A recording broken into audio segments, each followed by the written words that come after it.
ಆದ್ರೆ ಇವತ್ತು ಏನಾಗ್ಲಿಕ್ಕತ್ತದಂದ್ರ ಮೊಬೈಲ್ ಬಗ್ಗೆ ಒಂದು ಮಾತು ಹೇಳಿ ನನ್ನ ಮಾತು ಪ್ರಾರಂಭ ಮಾಡುತ್ತೇನೆ.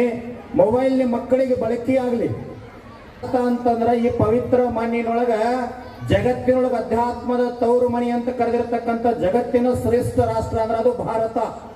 ಆದ್ರೆ ನಾವ್ ಏನ್ ಮಾಡುತ್ತಾ ಇದ್ದೀವಿ, ಮೊಬೈಲ್ ಭಾಷೆ ಒಳಗೆ ಬಳಕೆ ಆಗಲಿ, ಆದ್ರೆ ಎಷ್ಟು ಬಳಕೆ ಆಗಬೇಕು ಅಷ್ಟು ಬಳಕೆ ಆಗ್ತಾ ಇಲ್ಲ. ಏನು ಮಾತಾಡಿದ್ರು ಮೊಬೈಲ್ ಭಾಷೆ ಒಳಗ, ಮೊಬೈಲ್ ಸಂಸ್ಕೃತಿ ಒಳಗ ಪೂರ್ಣ ಪ್ರಮಾಣ ಅದರೊಳಗೆ ನಾವು ಸರಿತಾ ಇದ್ದೀವಿ. ಇವತ್ತಿನ ದಿನಮಂದು ಒಂದು ಸಣ್ಣ ಉದಾಹರಣೆಯನ್ನು ಹೇಳ್ತೀನಿ. ಹಾಸನ ಜಿಲ್ಲೆಯ ಅರಸೀಕೆರೆ ಒಂದು ಕಾರ್ಯಕ್ರಮಕ್ಕೆ ಹೋಗಿದ್ದೆ ನಾನು. ನಮ್ಮ ಭಕ್ತ ಸೋಮ ಅಂತ ಹೇಳಿ ಅವ ಏನ್ ಮಾತಾಡಿದ್ರು ಮೊಬೈಲ್ ಭಾಷೆ ಒಳಗ, ಮೊಬೈಲ್ ಸಂಸ್ಕೃತಿ ಒಳಗೆ ಮಾತನಾಡ್ತಾ ಇದ್ದ. ಕಾರ್ಯಕ್ರಮ ಬಹಳ ದೊಡ್ಡ ವೇದಿಕೆ ಅದು. ಕಾರ್ಯಕ್ರಮ ಮುಕ್ತಾಯ ಆದ ನಂತರ ಅಂದ, ಗುರುಜಿ ಮನೆಗೆ ಹೋಗೊಂಡ್ರಿ ಎಂದ. ನಡೀಪ ಅಂತಂದೆ. ಬಹಳ ದೊಡ್ಡ ಮನೆ ಅದು. ಮನೆ ಮುಂದೆ 2 ಸಣ್ಣ ಮಕ್ಕಳು ಆಡ್ತಾ ಇದ್ದು. ಅವ ಏನ್ ಮಾತಾಡಿದ್ರು ಮೊಬೈಲ್ ಭಾಷೆ ಒಳಗೆ ಮಾತಾಡ್ತಾ ಇದ್ದ. ಸೋಮ ಇವ್ ಯಾರ ಮಕ್ಕಳು ಅಂತಂದೆ. ಯಪ್ಪ ನನ್ನ ಮಕ್ಕಳ್ರಿ ಎಂದ. ಏನ್ ಇಟ್ಟಿಯೋ ಹೆಸರಂದೆ. ಒಂದ್ ಏರ್ಟೆಲ್ ಕುಮಾರ್ ಇಟ್ಟೇನ್ರಿ, ಇನ್ನೊಂದು ಜಿಯೋ ಜಗನ್ನಾಥ್ ಇಟ್ಟೇನ್ರಿ ಎಂದವ. ಅವಾಗ ನನಗೇನು ಅನಿಸ್ಲಿಲ್ಲ. ಮನಿ ಒಳಗೆ ಹೋಗಿ ಸೋಫಾ ಸೆಟ್ ಮೇಲೆ ಕುಂತೆ. ಒಬ್ಬ ದಪ್ಪ ಹೆಣ್ಮಗಳು ಚಹಾ ತಗೊಂಡು ಆ ಕಡೆಯಿಂದ ಬಂದಳು. ಸೋಮ ಈ ಹೆಣ್ಮಗಳು ಯಾರು ಅಂದೆ. ಯಪ್ಪ ಆಕಿನಾರಿ ನಾನು ಹೆಂಡತಿ ಓಲ್ಡ್ ನೋಕಿಯಾ ಸಟ್ರಿ ಎಂದವ ಅಧ್ಯಕ್ಷರ. ಅವಾಗ ಒಂದು ವಯಸ್ಸಾದ ಮುದುಕಿ ಕಾಲಿಡ್ಕೊಂತ ಕೋಲ್ ಹಿಡ್ಕೊಂತ ಬಂತು. ಸೋಮ ಈ ಅಜ್ಜಿ ಯಾರು ಅಂದೆ. ಯಪ್ಪ ಆಕಿನಾರಿ ನನ್ನ ತಾಯಿ ಕೊಯ್ನ್ಬಾಕ್ಸ್ರಿ ಎಂದವ. ಅಷ್ಟೊಳಗೊಬ್ಬ ವಯಸ್ಸಾದ ಮುದುಕ ಸೋಫಾದ ಮ್ಯಾಗ ಬಾಜು ಬಂದ ಕುಂತ. ಸೋಮ ಈ ಅಜ್ಜ ಯಾರು ಅಂತಂದೆ. ಯಪ್ಪ ಅವನರಿ ನಮ್ಮಪ್ಪ STD ಬೂತ್ರಿ ಎಂದವ. ಮನವರಿಕೆ ಆಗಿತ್ತು. ಮೊಬೈಲ್ ಅಂಗಡಿ ಒಳಗ ಬಂದೀನಿ ಅಂತೇಳಿ ಎದ್ದು ಹೋಗ್ಬೇಕು ಅನ್ನೋದ್ರೊಳಗ ಮ್ಯಾಗ ಒಂದು ಭಾವಚಿತ್ರ ಹಾಕಿದ್ರು, ಕುಂಕುಮ ಹಚ್ಚಿ ಮಾಲಿ ಹಾಕಿದ್ರು. ಇದನ್ನೊಂದು ಕೇಳಿಬಿಡು ಅಂತ ಕೇಳಿದೆ. ಸೋಮ ಈ ಭಾವಚಿತ್ರದೊಳಗಿರ್ತಕ್ಕಂಥ ಅಜ್ಜ ಯಾರು ಅಂತಂದೆ. ಯಪ್ಪ ಅವನರಿ ನಮ್ಮ ಅಪ್ಪನ ಅಪ್ಪ ಓಲ್ಡ್ BSNL ಲ್ಯಾಂಡ್ಲೈನ್ ರೀ ಎಂದವ. ಮೊಬೈಲ್ ಭಾಷೆಯೊಳಗ, ಮೊಬೈಲ್ ಸಂಸ್ಕೃತಿಯೊಳಗ, ಪಾಶ್ಚಿಮಾತ್ಯ ಸಂಸ್ಕೃತಿಯೊಳಗ ನಮ್ಮ ತನವನ್ನ ನಾವು ಮರ್ತೀವಿ. ಆದ್ರೆ ಈ ಶಿಕ್ಷಣ ಸಂಸ್ಥೆ ಇಲ್ಲಿ ಕಲ್ತಿರ್ತಕ್ಕಂಥ ಎಲ್ಲ ಹಳೆ ವಿದ್ಯಾರ್ಥಿಗಳು BSF ಒಳಗ, ಮಿಲಿಟರಿ ಒಳಗ ಶಿಕ್ಷಣ ಸಂಸ್ಥೆಯನ್ನು ಕಟ್ಟಿರ್ತಕ್ಕಂಥವ್ರು ಈ ಶಿಕ್ಷಕರಿಗೆ ಕೊಡ್ತಕ್ಕಂಥ ಗೌರವವನ್ನ, ಎಲ್ಲ ಸಂಸ್ಕಾರವನ್ನ ನೋಡಿದ್ರೆ ನಿಜವಾದ ಭಾರತೀಯ ಸಂಸ್ಕೃತಿ ಎಲ್ಲಿ ಜೀವಂತ ಅದರ ಕಂಕನವಾಡಿ ಗ್ರಾಮದೊಳಗೆ ಜೀವಂತ. ಬಹಳ ಜನ ಮಹಾತ್ಮರು, ಸಾಧು ಸಂತರು, ಜ್ಞಾನಿಗಳು, ಜೈನೇತಿ ಮುನಿ ಮಹಾರಾಜರು, ಬ್ರಹ್ಮಜ್ಞಾನಿಗಳು ಕಲ್ಲು ಮಣ್ಣು ಮಠ ಮಂದಿರ ದೇವಸ್ಥಾನ ಚರ್ಚ್ಗಳಿಗೆ ದೇವರಂತ ಕರೆದಾರ. ಅದರ ನಡೆದಾಡುವ ದೇವರು ಶತಮಾನದ ಸಂತ ಸಿದ್ದೇಶ್ವರ ಶ್ರೀಗಳು ಯಾರಿಗೆ ದೇವರಂತ ಕರೆದಾರ ಅಂತಂದ್ರ ಈ ಭವ್ಯ ಭಾರತವನ್ನ ಕಟ್ಟುವ ಸಲುವಾಗಿ ಜ್ಞಾನದ ನಿಧಿಯಾಗಿ ನಿಂತಿರ್ತಕ್ಕಂಥ ಮುದ್ದು ವಿದ್ಯಾರ್ಥಿಗಳನ್ನ ನಡೆದಾಡುವ ದೇವರಂತ ಕರೀತಾರವ್ರು. ಯಾಕೆ ಅವರನ್ನ ದೇವರಂತ ಕರೆದಿರಬೇಕು? ಆ ಮುದ್ದು ವಿದ್ಯಾರ್ಥಿಗಳಿಗೆ ಎಂತ ಸಾಧಕರು ಇರ್ತಾರಂದ್ರ, ಒಬ್ಬ ರಾಷ್ಟ್ರಪತಿ ಆಗಬಹುದು, ವಿಜ್ಞಾನಿ ಆಗಬಹುದು, ಡಾಕ್ಟರ್ ಆಗಬಹುದು, ಇಂಜಿನಿಯರ್ ಆಗಬಹುದು, ಪೊಲೀಸ್ ಆಗಬಹುದು, ಮಿಲಿಟರಿ ಹೋಗಬಹುದು. ಎಲ್ಲಾ ರಂಗಗಳಲ್ಲಿ ಹೋಗ್ತಕ್ಕಂಥ ಸಾಧಕರು ಎಲ್ಲಿ ಇರ್ತಾರಂದ್ರ ಮುದ್ದು ವಿದ್ಯಾರ್ಥಿಗಳಲ್ಲಿ ಇರ್ತಾರ. ಅದಕ್ಕೆ ದೇವರಂತವ್ರು ಕರೀತಾರೆ. ಬಹಳ ಇತಿಹಾಸದ ಆಳಕ್ಕೆ ಹೋಗೋದಿಲ್ಲ ನಾನು. ತುಮಕೂರಿನ ಸಿದ್ಧಗಂಗಾ ಮಠದೊಳಗೆ ನಡೆದಿರ್ತಕ್ಕಂಥ ಒಂದು ಘಟನೆ ಈಗ 3-4 ತಿಂಗಳ ಹಿಂದೆ ಇದು. ಸೊಲ್ಲಾಪುರದಿಂದ ಒಬ್ಬ ಭಕ್ತ ಬಂದಿದ್ದ. 10 kg ಮೀಸಲು ತುಪ್ಪವನ್ನ ತಗೊಂಡು ಬಂದಿದ್ದ. ಹೊರಗಡೆ ಇಟ್ಟಿದ್ದ. ಸಿದ್ಧಗಂಗಾ ಶ್ರೀಗಳು ಒಳಗ ಲಿಂಗ ಪೂಜೆ ಮಾಡ್ತಾ ಇದ್ರು. ಒಳಗೆ ಹೋಗಿ ದರ್ಶನ ಮಾಡ್ಕೊಂಡು ಬರೋದ್ರೊಳಗ ಪ್ರಾಥಮಿಕ ಶಾಲೆಯ ಎಲ್ಲ ಮುದ್ದು ವಿದ್ಯಾರ್ಥಿಗಳು ಮಧ್ಯಾಹ್ನದ ಬಿಸಿಯೂಟದ ಸಂದರ್ಭ ಅದು, ಎಲ್ಲಾ ತುಪ್ಪವನ್ನ ಊಟದೊಳಗೆ ಹಾಕೊಂಡು ಊಟ ಮಾಡಿಬಿಡ್ತಾರೆ. ಅವಾಗ ಸೊಲ್ಲಾಪುರದ ಭಕ್ತ ಡಬ್ಬಿಯನ್ನ ನೋಡಿ ಖಾಲಿ ಆಗಿದೆ ಅಂತೇಳಿ ಕಣ್ಣೀರ್ ಹಾಕೊಂಡು ಸಿದ್ಧಗಂಗಾ ಶ್ರೀಗಳು ಎದುರಿಗೆ ಹೋಗಿ ನಿಲ್ತಾನ. ಯಪ್ಪ 10 kg ಮೀಸಲು ತುಪ್ಪ ತಗೊಂಡು ಬಂದಿದ್ದೆ, ಜ್ಯೋತಿಗೆ ಹಾಕಬೇಕಂತೇಳಿ ನನ್ನ ಭಕ್ತಿ ಎಲ್ಲ ವ್ಯರ್ಥ ಆಗಿ ಹೋಯ್ತ್ರಿ ಅಂತಂದ. ಅವಾಗ ಸಿದ್ಧಗಂಗಾ ಶ್ರೀಗಳು ಹೇಳ್ತಾರ, ನಿನ್ನ ಭಕ್ತಿ ವ್ಯರ್ಥ ಆಗಿಲ್ಲಪ್ಪ, ಸಾರ್ಥಕ ಆಗ್ಯದ. ಅದ್ ಹೆಂಗ್ರಿ ಅಂತಂದಾಗ ಸಿದ್ಧಗಂಗಾ ಶ್ರೀಗಳು ಹೇಳ್ತಾರ, ಜ್ಯೋತಿಗೆ ಹಾಕಿದ್ದೆ ಅಂದ್ರ, ದೀಪಕ್ ಹಾಕಿದ್ದೆ ಅಂದ್ರ 8-10 ದಿನ ಬೆಳಗ್ಗೆ ಉರಿದ ಆರಿ ಹೋಗ್ತಾ ಇತ್ತಪ್ಪ. ಈ ದೇಶವನ್ನ ಕಟ್ಟತಕ್ಕಂತ ತಾಯ್ನಾಡನ್ನ ಬೆಳೆಸ್ತಕ್ಕಂತ ನಿಜವಾದ ಸಾಧಕರು, ಮುದ್ದು ವಿದ್ಯಾರ್ಥಿಗಳು, ಎಂದೂ ಆರದೇ ಇರ್ತಕ್ಕಂಥ ಜ್ಞಾನದ ಬೆಳಕಾಗಿರ್ತಕ್ಕಂಥ ಮಕ್ಕಳು ತಿಂದಾರಪ್ಪ. ನೀನು ಭಕ್ತಿ ವ್ಯರ್ಥ ಆಗಿಲ್ಲ, ಜೀವನ ಪರ್ಯಂತ ಬೆಳಗ್ತದೋ ಸಾರ್ಥಕ ಆಗ್ಯದ ಅಂತ ಹೇಳಿ.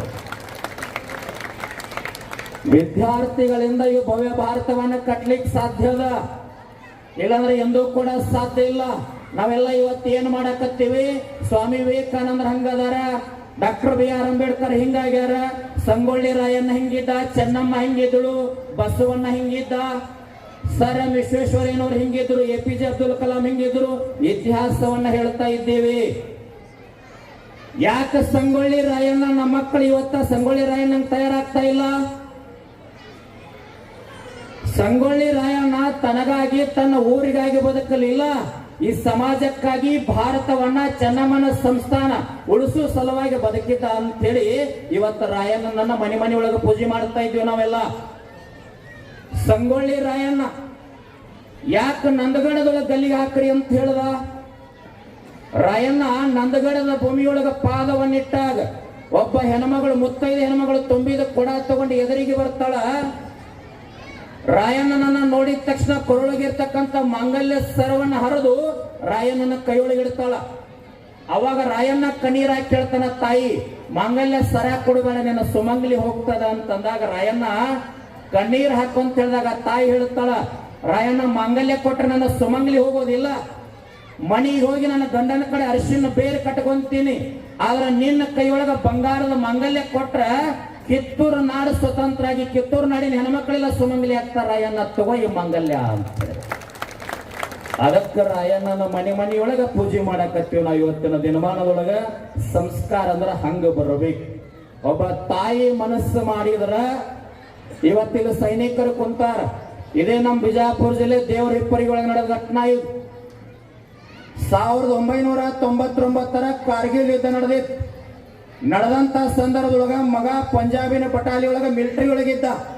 ತಾಯಿಗೆ ಪತ್ರ ಬರೀತಾನ, ಕಾರ್ಗಿಲ್ ಯುದ್ಧ ಪ್ರಾರಂಭ ಆಗ್ತದ, ಸಾವು ನೋವು ಆಗಬಹುದು, ರಜಾ ತಗೊಂಡು 1-2 ತಿಂಗಳು ಮನೆಗೆ ಬರ್ತೀನಿ ಅಂತ ತಾಯಿಗೆ ಪತ್ರ ಬರೀತಾನ. ತಾಯಿ ಅನಕ್ಷರಸ್ಥೆ, ಓದ್ಲಿಕ್ಕೆ ಬರೋದಿಲ್ಲ.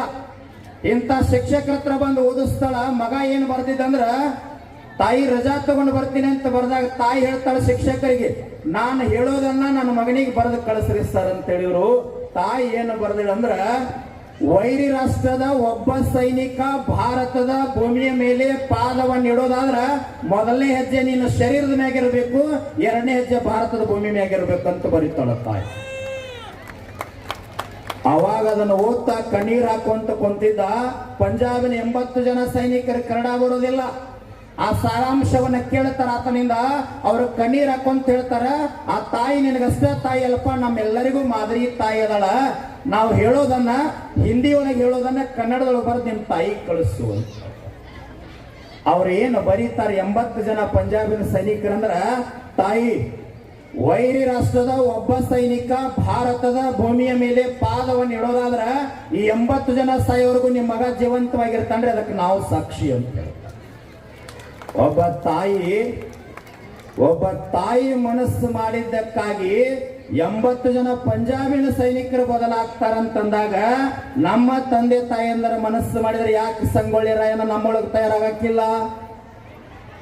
ಯಾಕೆ ವಿವೇಕಾನಂದರ ತಯಾರಾಗ್ಲಿಕ್ಕಿಲ್ಲ? ಯಾಕೆ ಡಾಕ್ಟರ್ BR ಅಂಬೇಡ್ಕರ್ ನಮ್ಮೊಳಗೆ ತಯಾರಾಗ್ಲಿಕ್ಕಿಲ್ಲ? 53,000 ಗ್ರಂಥಗಳ ಅಧ್ಯಯನ ಮಾಡಿರ್ತಕ್ಕಂಥ ಭಾರತದಲ್ಲ, ಇಡೀ ಜಗತ್ತಿನ ಏಕೈಕ ವ್ಯಕ್ತಿ ಅಂದ್ರೆ ಅದು ಡಾಕ್ಟರ್ BR ಅಂಬೇಡ್ಕರ್ ಅವರು. ಬ್ಯಾರಿಸ್ಟರ್ ಪದವಿ ಪಡೆದಿದ್ರು, ಈ ಮಣ್ಣಿಗಾಗಿ ಬದುಕಿದ್ರು, ಈ ನಾಡಿಗಾಗಿ ಬದುಕಿದ್ರು, ಭವ್ಯ ಭಾರತವನ್ನು ಕಟ್ಟುವ ಸಲುವಾಗಿ ಬದುಕಿರು ಅಂತ ಹೇಳಿ ಡಾಕ್ಟರ್ BR ಅಂಬೇಡ್ಕರ್ ನಾವು ಇವತ್ತು ಪೂಜೆ ಮಾಡುತ್ತಾ ಇದ್ದೀವಿ. ಯಾಕೆ ಸ್ಮರಣೆ ಮಾಡಿಕೊಳ್ತಾ ಇಲ್ಲ?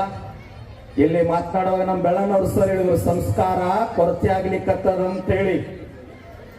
ಒಬ್ಬ ಶರಣ ಒಂದು ಕಡೆ ಹೇಳ್ತಾನ, ತಂದೆ ತಾಯಿಗಳನ್ನ ಕೊಡಿಕ್ಕದೆ ಕೊಂದು ಶ್ರಾದ್ದಕ್ಕೆ ಮೃಷ್ಟಾನ್ನ ಮಾಡುವ ಮಕ್ಕಳಿದ್ದಾರೆ, ಬಂಧುಗಳನ್ನು ಉಪಚರಿಸದೆ ನೋಯಿಸಿ ಹಬ್ಬಕ್ಕೆ ಬಾಗಿನ ಕೊಡುವ ನೆಂಟರಿದ್ದಾರೆ, ಗುರು ಹಿರಿಯರನ್ನ ಗೌರವಿಸದೆ ನೋಯಿಸಿ ಸಭೆ ಸಮಾರಂಭಗಳಲ್ಲಿ ಶಾಲು ಓದಿಸುವ ಶಿಷ್ಯರಿದ್ದಾರೆ ಅಂತ ಹೇಳ್ತಾರೆ.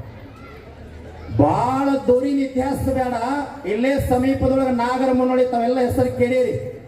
ಒಂದು 8-10 ತಿಂಗಳ ಹಿಂದೆ ನಡೆದ ಘಟನಾ ಇದು. 79 ವರ್ಷದ ಒಬ್ಬ ಮುಪ್ಪಾವಸ್ಥೆ ಮುದುಕನನ್ನ ಲಪ್ಪ ಹೊಡೆದಿತ್ತು, ತಂದು ಲಾಡ್ಜ್ ಒಳಗೆ ಬಿಟ್ಟು ಹೋಗಿದ್ರು. ಯಾರೋ PSI ಇನ್ನೇನು 2 ದಿನದೊಳಗೆ ಸಾಯ್ತಾನಂದಾಗ ಹೋಗಿ ಭೇಟಿ ಆದಾಗ, ನಿನ್ನ ಸರ್ಕಾರಿ ದವಾಖಾನಿಗೆ ಅಡ್ಮಿಟ್ ಮಾಡ್ತೀನಿ ಅಂದ್ರೆ ಎಲ್ಲರೂ ಬಿಟ್ಟು ಹೋಗಿದ್ರು, ಮಕ್ಕಳು ಯಾರು ಇರಲಿಲ್ಲ. ಅವಾಗ ಸರ್ಕಾರಿ ದವಾಖಾನಿಗೆ ಅಡ್ಮಿಟ್ ಮಾಡ್ತೀನಿ ಅಂತಂದಾಗ ಅವಂತಾನ, ನಾನು ಬಡವನಲ್ಲ, ಬಹಳ ದೊಡ್ಡ ಶ್ರೀಮಂತ ಅದೀನಿ, ನನ್ನ ಮಗ ಕೆನಡಾದೊಳಗದಾನ, ನನ್ನ ಮಗಳು ದಕ್ಷಿಣ ಆಫ್ರಿಕಾದೊಳಗದಾನ, ಬಹಳ ದೊಡ್ಡ ಶ್ರೀಮಂತ ಅದೀನಿ, ಚಲೋ ದವಾಖಾನಿಗೆ ಒಯ್ರಿ ಅಂತ ಹೇಳೋದ್ರೊಳಗೆ ಸತ್ತು ಹೋಗ್ತಾನೆ.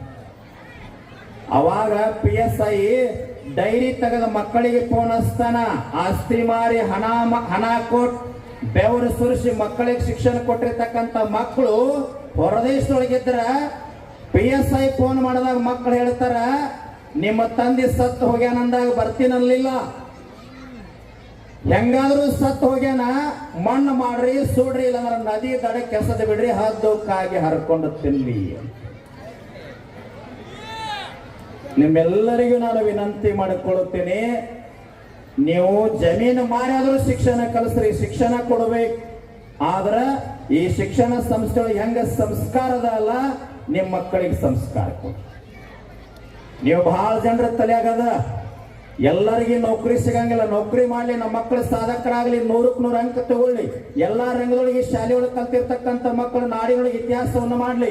ಆದ್ರೆ ನಿಮ್ಮ ಮನೆಗೆ ಬಂದಾಗ ರೈತರಂದ್ರ ಅಸಡ್ಡೆಯಿಂದ ಮಾತನಾಡಬೇಡ್ರಿ. ನೀವೊಂದು ಉದಾಹರಣೆ ಹೇಳ್ತೀನಿ, ಕಂಕನೋಡಿ ಒಳಗ ಈಗ 8 ಜನ ಇವ್ರ ನಮ್ಮ ಬಂಧುಗಳವರಿಗೆಲ್ಲ ಪೂಜಾರ ಮಾಡಿತಂದ ಎಷ್ಟು ಸಂಸ್ಕಾರ ಅದ ನೋಡ್ರಿ. ಬಹಳಷ್ಟು ಶ್ರೀಮಂತರದಾರ, ಎಲ್ಲಿ ಬೇಕಲ್ಲಿ ಜ್ಞಾನ ಅದ, ಸಂಚಾರ ಮಾಡ್ತಾರ, ಅದರ ಸಂಸ್ಕಾರ ಬಹಳ. ನಿಮ್ಮ ಮನೆಗೆ 4 ಜನ ಮಕ್ಕಳು ಇರ್ತಾವ, ಯಾರೋ ಒಬ್ರು ಇಂಥವ್ರು ಹಿರಿಯರು ಬರ್ತಾರ, ಮಹಾತ್ಮರು ಬರ್ತಾರ. ನಿಮ್ಮ ಮಕ್ಕಳು ಏನ್ ಮಾಡ್ತಾವ್ರಿ? ಕೆಡ್ರ ಒಬ್ಬ ಡಾಕ್ಟರ್ ಅದಾನ್ರಿ, ಇಂಜಿನಿಯರ್ ಅದಾನ, ಇನ್ನೊಬ್ಬ ಪೊಲೀಸ್ ಅದಾನ್ರಿ, ಹೊಲ್ದಾಗ ಕೆಲಸ ಮಾಡವ ಅದನ್ನ ಬಿಡ್ರಿ ಅಂತೀರಿ ನೀವು. ಹಂಗನ್ನಬೇಡ್ರಿ. ಧರ್ಮ, ಜಾತಿ, ಮತ, ಪಂಥ, ಪಕ್ಷ, ದೊಡ್ಡವ ಸಣ್ಣವ, ಮೇಲು ಕೀಳು ಅಲ್ಲಾರ್ದ ಭೂಮಿ ತಾಯಿ ಮಡಿಯೊಳಗ ಬೆವರು ಸುರೇಶ್ ಅನ್ನವನ್ನ ಬೆಳೆದು ಜಗತ್ತನ್ನ ಜೀವಂತ ಇಟ್ಟಿರ್ತಕ್ಕಂಥ ಶ್ರೇಷ್ಠ ರೈತ ನನ್ನ ಮಗ ಅದನ್ನಂತ ಅಭಿಮಾನ್ಯ ಪರಿಚಯ ಮಾಡಿಸ್ತೇನೆ. ಜಗತ್ತ ಜೀವಂತ ನಿಂತಿದ್ದನ ರೈತನ ಮ್ಯಾಗ. ರೈತನಿಲ್ಲ ಅಂದ್ರೆ ಏನೂ ಇಲ್ಲ. ನಾನು ಬಹಳಷ್ಟು ವಿಷಯದ ಆಳಕ್ಕೆ ಹೋಗೋದಿಲ್ಲ, ಇನ್ನು ಮುದ್ದು ಮಕ್ಕಳದೆಲ್ಲ ನೋಡೋರು ಇರ್ತಾವೆಲ್ಲ, ನಾನು ವಿಷಯದ ಆಳಕ್ಕೆ ಹೋಗಂಗಿಲ್ಲ. ಬಹಳ ಜ್ಞಾನ ಅಂದ್ರ ಬಹಳ ಸಂಸ್ಕಾರದ ಒಂದ ಮಾತನ್ನ ನಿಮಗೆ ಹೇಳ್ತೀನಿ. ಹೆಂಗಿರ್ತದಂದ್ರ ಲಾಲ್ ಬಹದ್ದೂರ್ ಶಾಸ್ತ್ರಿ ಅವರಾಗಿವರು, ಅವ್ರ 14 ವರ್ಷ ವಯಸ್ಸು. ಮನೆಯೊಳಗೆ ಮನೆ ಬಾಜು ಅವ್ರ ಸ್ನೇಹಿತನ ತಂದೆ ತಾಯಿ 8 ದಿನದಿಂದ ಉಪವಾಸ ಇರ್ತಾರ.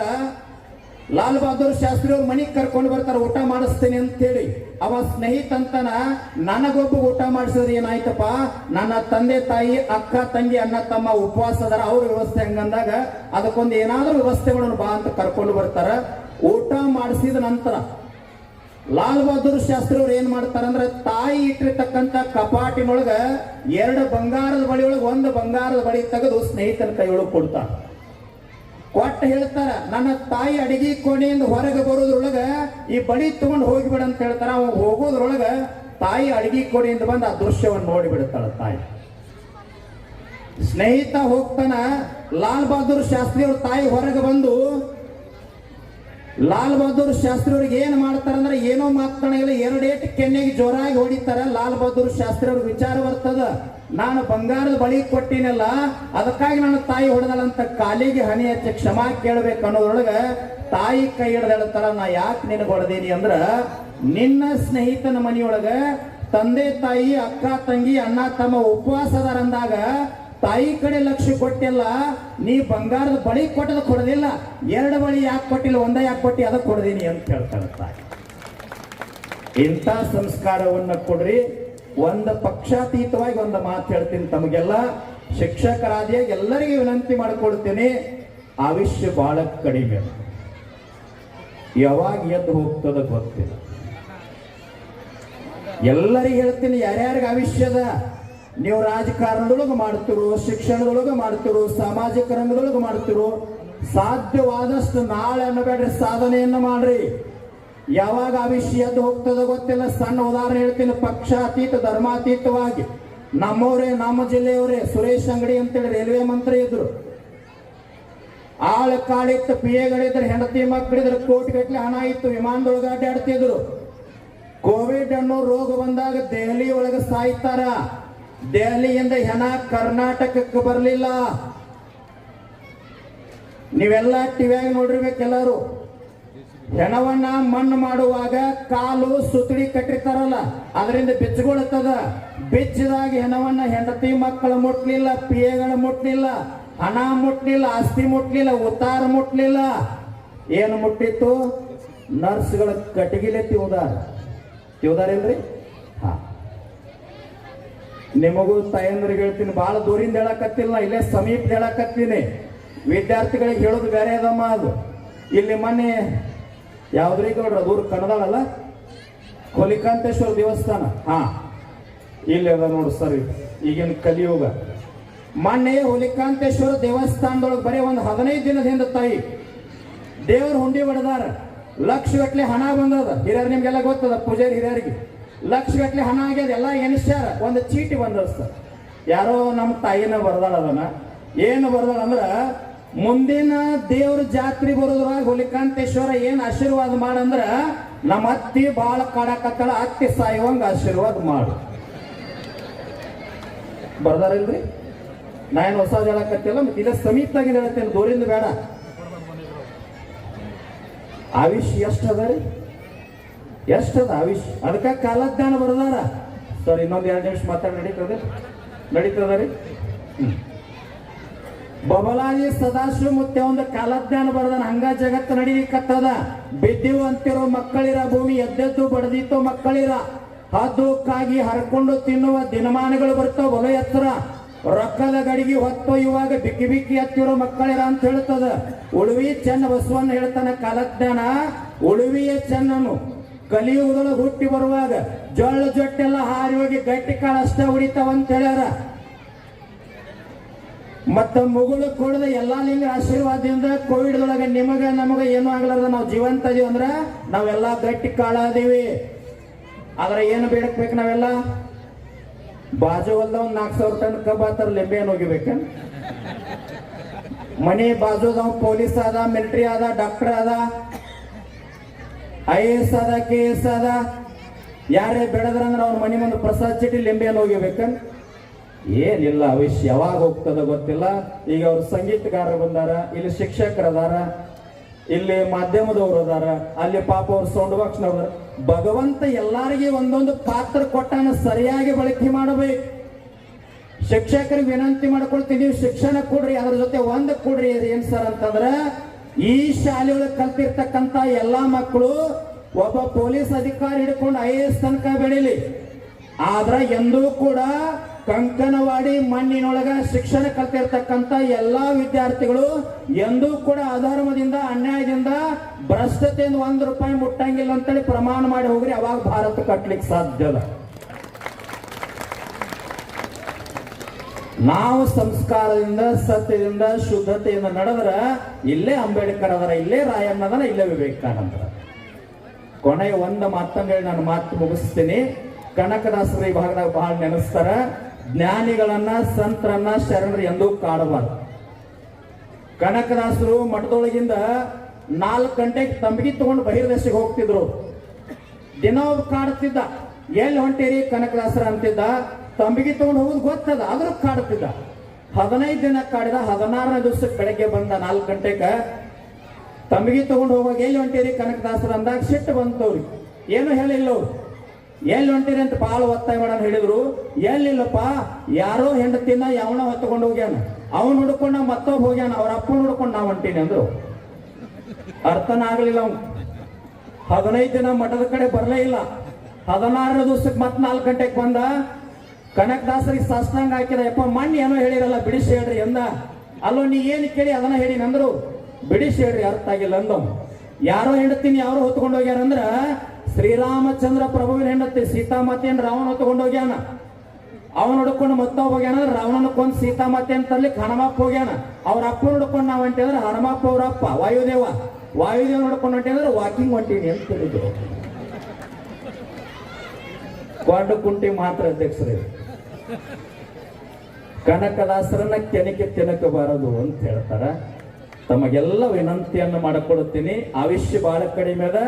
ಇಲ್ಲಿ ಯಾರೋ ಶಿಕ್ಷಕರು ಯಾರೋ ಒಂದು ಮಾತು ಹೇಳಿದ್ರು, 6ರಿಂದ 9 ಮಠ, 6ರಿಂದ 9 ಮಠ ಮೊಬೈಲ್ ಇವತ್ತಿನಿಂದ ಬಂದ್ ಮಾಡ್ರಿ, ಟಿವಿ ಬಂದ್ ಮಾಡ್ರಿ, ನಿಮ್ಮ ಮಕ್ಕಳು ದೊಡ್ಡ ಸಾಧನೆಯನ್ನ ಮಾಡ್ಲಿ.